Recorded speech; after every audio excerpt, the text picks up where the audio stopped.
तो आज हम नोबेल प्राइज़ 2025 याद करेंगे, वो भी 1 मिनट में और ट्रिक से। तो चलिए शुरू करते हैं। मेडिसिन के लिए मिला है मैरी ब्रुनको, फ्रेड रैम्सल, सिमोन साकागुची। याद कैसे रखेंगे? तो मेरी फ्रेंड सिमरन सिमरन याद रखेंगे, मेरी फ्रेंड सिमरन को इम्यूनिटी की कमी हो गई तो हम उसको डॉक्टर के पास लेकर गए, डॉक्टर ने मेडिसिन दी।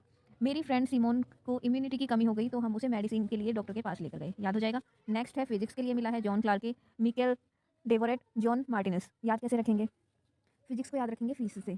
फीस फीस यानी कि जब उसको सैलरी मिलती है, फीस को याद रखेंगे सैलरी, ठीक है। तो उसकी फीस इतनी कम है, क्यों कम है? क्योंकि वो क्लर्क है, क्योंकि वो क्लर्क है। तो उसकी बीवी क्या मायके चली जाती है। मिकेल को याद रखेंगे, उसकी बीवी माइकल माइकल से याद रखेंगे मायके चली जाती है और उसको मारती है, मार्टिनस यानी कि मारती है, क्योंकि क्योंकि उसकी फीस कम है, ठीक है। और वो उसको काउंट भी नहीं कर पाती, इतनी मतलब इतनी कम है कि काउंट ही क्या करे उस फीस को, इतनी कम फीस है। नेक्स्ट है केमिस्ट्री में मिला है Susumu Kitagawa, Richard Robson, Omar Yaghi. याद कैसे रखेंगे? अब एक फ्रेमवर्क के लिए केमिकल लिया रिचार्ड ने, फ्रेमवर्क के लिए केमिकल लिया और उसने उसको पी लिया गलती से। तो उसके इस उम्र में उसको सुसु लग गई, केमिकल पीने से सुसु लग गई इस उम्र में, क्योंकि उसने उस केमिकल को पी लिया।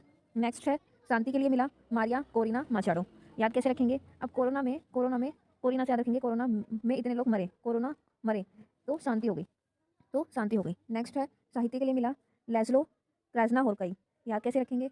कि ऐसे याद रख लो इसको कि जो सबसे बड़ा है ना, पढ़ने में थोड़ा सा कठिन है, वही लिटरेचर है, लिटरेचर को पढ़ना थोड़ा सा कठिन होता है, ऐसे याद रखेंगे। इकोनॉमिक्स को याद रखेंगे पैसे से, तो जोएल मॉकेल, फिलिप एगियोन, पीटर हॉविट। याद कैसे रखेंगे? कि उसने पैसे की चोरी कर ली, एक लड़का था उसने पैसे की चोरी कर ली, वो फिलिप हो गया पैसे को देखकर, फिलिप एगियोन फिलिप हो गया पैसे को देखकर, पैसे की ग्रोथ हो रही थी, ग्रोथ ग्रोथ तो पैसों की होती है, आर्थिक विकास किससे होता है? पैसों से ही होता है। तो फिलिप हो गया पैसों को देखकर, तो उसकी पिटाई हुई, पीटर से पिटाई हुई और वो जेल चला गया, जोएल मॉकेल जेल चला गया। आई होप आपको पसंद आया होगा, पसंद आया तो लाइक करना और सब्सक्राइब करना चैनल को। Thank you so much.